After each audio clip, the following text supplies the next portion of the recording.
네, 오늘 이 자리에 오게 되어서 큰 영광입니다. 또 오늘 한국금융연구원과 브리겔의 공동 주최 행사에서 또 연설을 할 수 있게 되어서 정말 기쁩니다. 또 이렇게 훌륭한 참석자분들 앞에서 ESG라는 이 한국에서 특히나 또 유럽에서도 중요한 주제에 대해서 얘기를 할 수 있게 되어 정말 기쁩니다.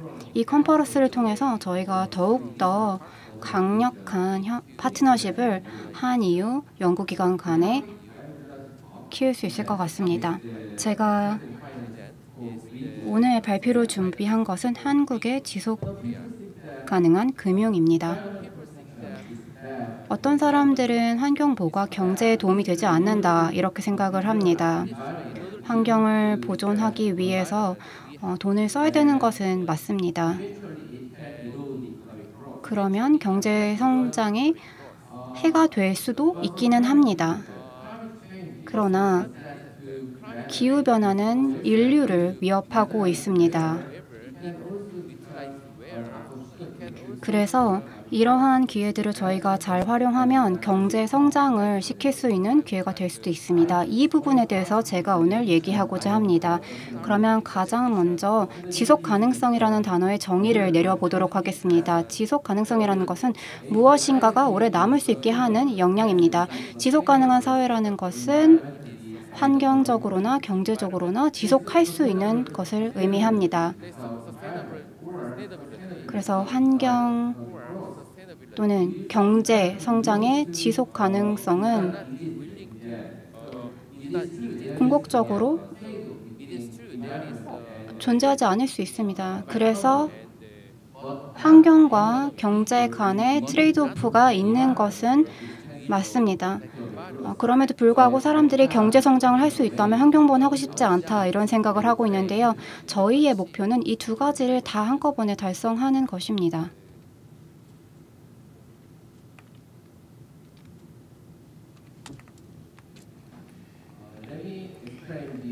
그러면 발표의 목차에 대해서 말씀을 드리겠습니다. 가장 먼저 녹색 전환이 어떻게 새로운 성장 전략이 될 수 있는지 말씀을 드리고 그 다음으로는 저탄소 전환에 따른 편익을 두 가지로 나눠보도록 하겠습니다. 하나는 기후 편익이고 다른 하나는 투자 편익입니다. 그래서 먼저는 기후 편익에 대한 말씀을 드리고 그 다음에 투자 편익을 설명드리도록 하겠습니다. 4장에서는 저탄소 전환의 경제성 분석에 대해서 말씀을 드리고 마지막으로 한국의 지속가능한 금융의 현황에 대한 것을 짚어보도록 하겠습니다. 이 장표에서는 한국의 잠재적인 성장에 대해서 말씀을 드리겠습니다. 한국 경제는 구조적인 저성장을 맞이하고 있습니다. 왼쪽에 보시면 한국의 성장률을 보실 수가 있고 이 굵은 선이 잠재 성장률입니다. 90년대는 약 9% 정도였지만 점진적으로 하락해서 이제는 거의 2%대를 기록하고 있고 앞으로 0.5%까지 내려갈 것이라고 합니다. 2050년에는 0.5%가 될 것이라고 하는데요. 이렇게 잠재 성장률이 하락하고 있는 요인은 인구 성장률 감소가 가장 큰 요인이라고 합니다. 그러나 그 외에도 이러한 인구 감소는 외곽 지역의 인구 감소뿐만이 아니라 생산성과 자본의 기여도가 하락한 것도 전체 성장률 감소에 영향을 주고 있습니다. 그래서 생산성과 자본의 기여도를 높이면 잠재 성장률의 하락을 어느 정도 막을 수가 있습니다. 이 장표에서는 조금 흥미로운 사실에 대해서 말씀을 드리고 싶습니다. 이스트림 패러독스에 대해서 들어보신 적이 있을까요? 리처드 이스터린이라는 경제학자님께서 얘기하신 건데 어느 정도의 소득 수준이 어느 정도 올라간다고 해서 꼭 행복이 비례하게 올라가지 않는다는 것입니다. 근데 한국에서는 그렇지 않다는 것이 나타났습니다. 엄청난 경제 성장을 이뤘음에도 불구하고 한국인들은 경제 성장을 경제 발전보다 더 중요하게 여기고 있습니다.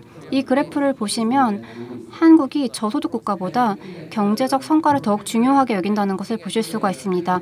1인당 GDP가 스페인, 슬로바키아, 폴란드, 칠레보다 높지만 경제적 성장에 대한 선호도가 이들 국가보다 더 높다는 것을 보실 수가 있습니다.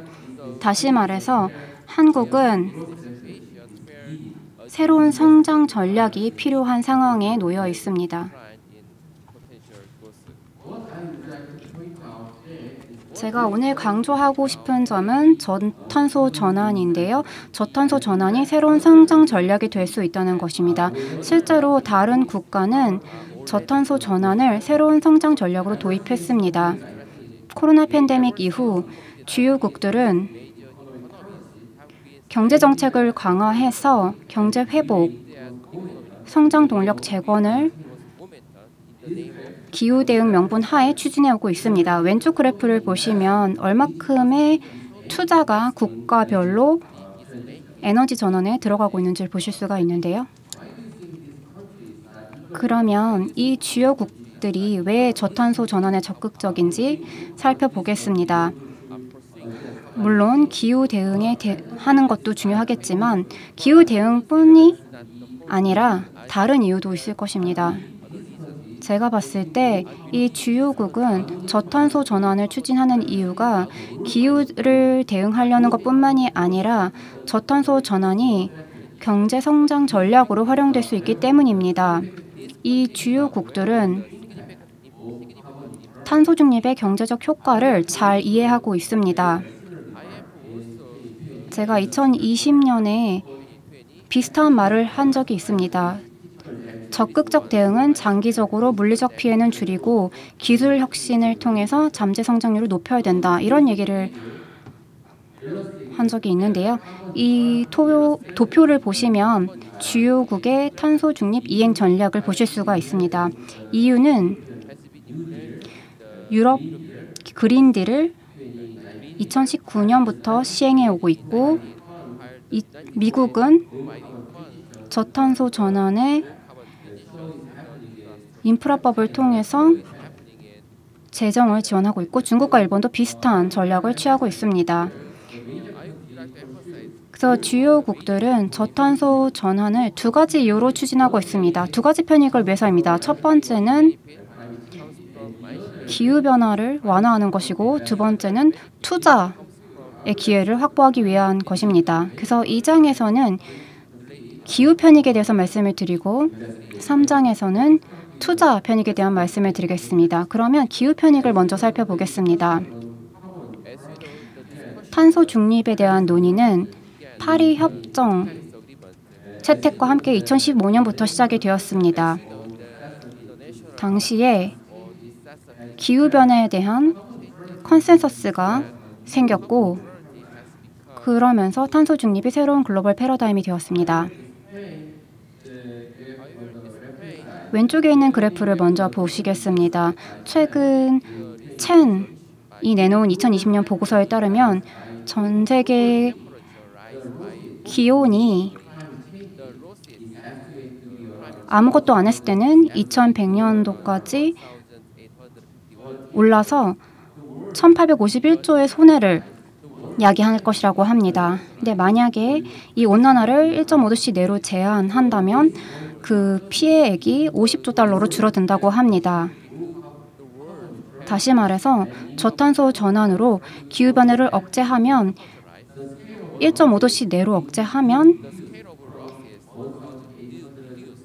원래 최대 1,800조 달러였을 이 피해 비용을 절감할 수 있는 것입니다. 다시 말해서 이 두 피해액 간의 차이가 기후 편익이라고 보시면 될 것 같습니다.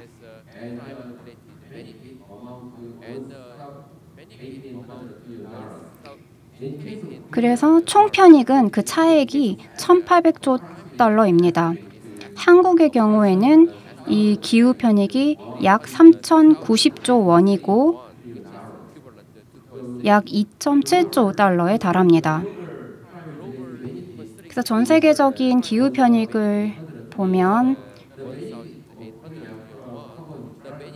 전 세계가 1,800조 달러인 것에 비해서 한국의 것은 그렇게 크지 않다는 것을 보실 수가 있습니다.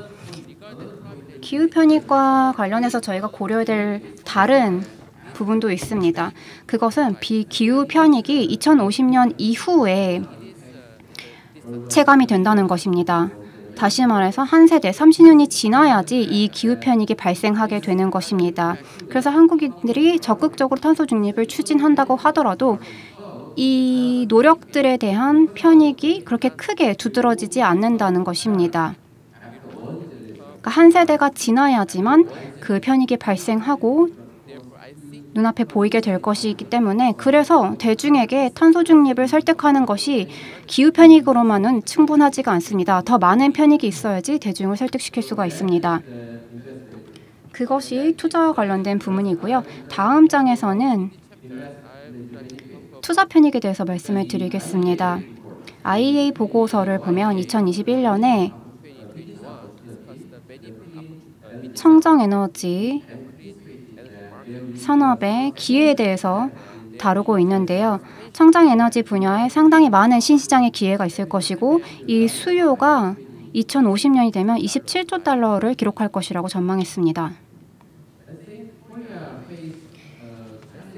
그래서 한국은 위기와 기회가 공존하고 있습니다. 그래서 투자를 통한 수익 극대화가 역시 중요한 과제입니다. 한국은 글로벌 산업 연관도가 높고 또 저탄소 경제 이행에 따른 위험에 상당히 많이 노출되어 있습니다.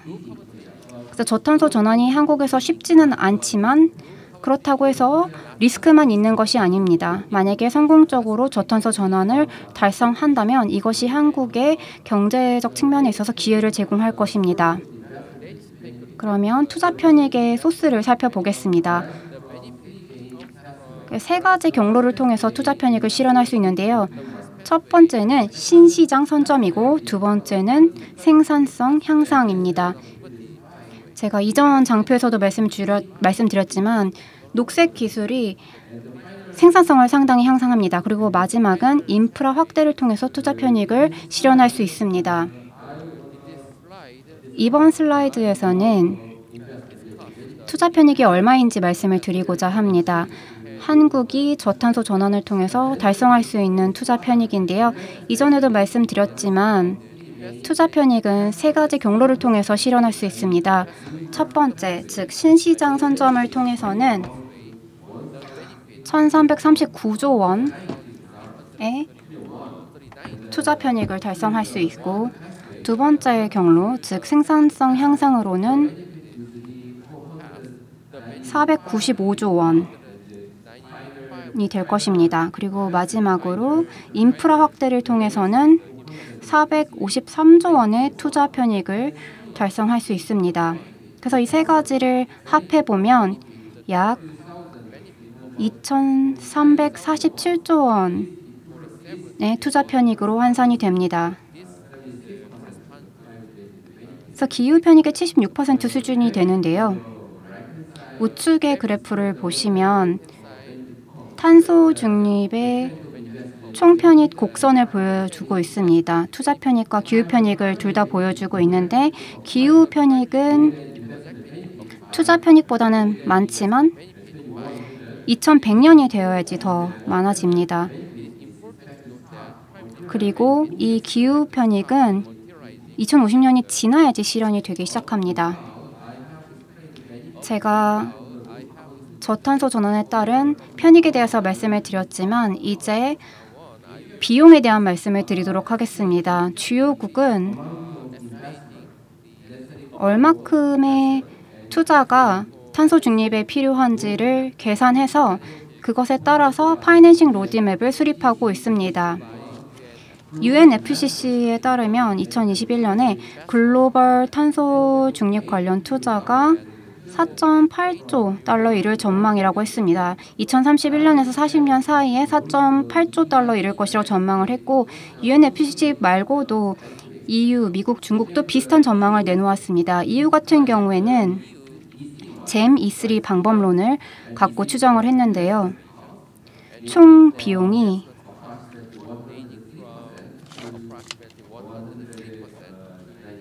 전체 GDP의 101%, 119%가 될 것이라고 추정한 바 있습니다. 그러나 한국에는 이러한 비용에 대한 연구가 부족한 상황입니다. 그래서 해외 사료를 근거로 환산을 하면 한국의 탄소 중립 추진 비용은 최대 2,600조 원 수준으로 추정이 되고 있습니다. 그래서 편익과 비용을 요약해서 말씀을 드리자면 기후 편익은 3,090조 원이고 기후 편익은 2,347조 원입니다. 그래서 총 편익은 5,437조 원 정도가 될 것으로 전망되고 있습니다. 그리고 비용은 최대 2,600조 원으로 전망이 되고 있기 때문에 저탄소 전환은 비용보다 그 편익이 훨씬 큰 것으로 나타났습니다. 이 슬라이드는 넘어가도록 하겠습니다. 여기선 세 가지를 말씀드리겠습니다. 먼저 기후변화 관련된 편익만으로는 경제성을 확보하기가 어렵습니다. 초기 투자 부담이 상당히 크고 두 번째는 저탄소 전환 과정은 국가 경제를 지속가능한 성장 구조로 전환하는 과정이고 그래서 많은 시간이 걸립니다. 시간이 흐름에 따라서 저탄소 전환의 편익이 비용을 앞지르겠지만 단기적으로는 비용이 편익보다 큽니다. 그래서 관련된 파이낸셜 로드맵이 있어야지만 초기 투자 비용을 상쇄할 수 있습니다. 2021년에 딜로이트에서 연구를 통해서 얘기한 것처럼 최초 20, 30년은 상당히 고통스러운 투자 기간이 될 것입니다. 마지막으로 또 언급드리고 싶은 것은 골든 크로스 있는데요. 다시 말해서 편익이 비용을 넘어서는 그 골든 크로스라는 시점이 있는데 딜로이트의 연구에 따르면 약 2045년 정도의 골든 크로스가 이뤄질 것이라고 얘기를 했는데 제가 생각하기엔 이 골든 크로스를 최대한 앞당기는 것이 중요하겠습니다. 그리고 마지막으로 한국의 지속가능한 금융의 현황에 대해서 말씀을 드리겠습니다. 네 가지를 말씀드리고 싶은데요. 첫 번째는 경제 성장과 일자리 창출에 저탄소 전환이 기여하는 부분입니다. 전 세계적으로 친환경 산업의 성장이 가속화되고 있고 친환경 일자리 창출도 급증하고 있습니다. 그래서 이 트렌드는 계속해서 미래에 가속화될 것으로 추정되고 있습니다. 이것이 한국에서도 산업의 성장과 일자리 창출에 기여할 것입니다. 두 번째는 녹색 금융의 접근성입니다. 이 접근성을 중소기업을 대상으로 올려주는 것이 상당히 중요합니다. 중소기업이 전체 산업의 99%를 차지하고 있기 때문에 그리고 고용에는 3% 정도를 차지하고 있습니다. 그래서 중소기업의 전환이 정말 중요합니다. 왜냐하면 한국에서 중소기업이 수행한 역할이 크기 때문입니다. 그래서 이 모든 것을 고려했을 때 중소기업의 저탄소 전환은 매우 중요하고 이것이 매끄럽게 진행되지 않을 경우 경제에 상당히 부정적인 영향을 줄 수 있습니다. 세 번째는 은행 또는 금융기관들이 녹색 자산의 비중을 키워야 된다는 것입니다. 한국에서 ESG 평가기관 가이던스를 시행했고 9월 1일부터 시행이 되었는데요. 그런 측면에서 TCFD 시행을 준비하는 것도 매우 중요하다고 보겠습니다. 마지막으로 정책금융 지원도 중요합니다. 감사합니다. 여기까지 말씀을 드리겠습니다. 감사합니다.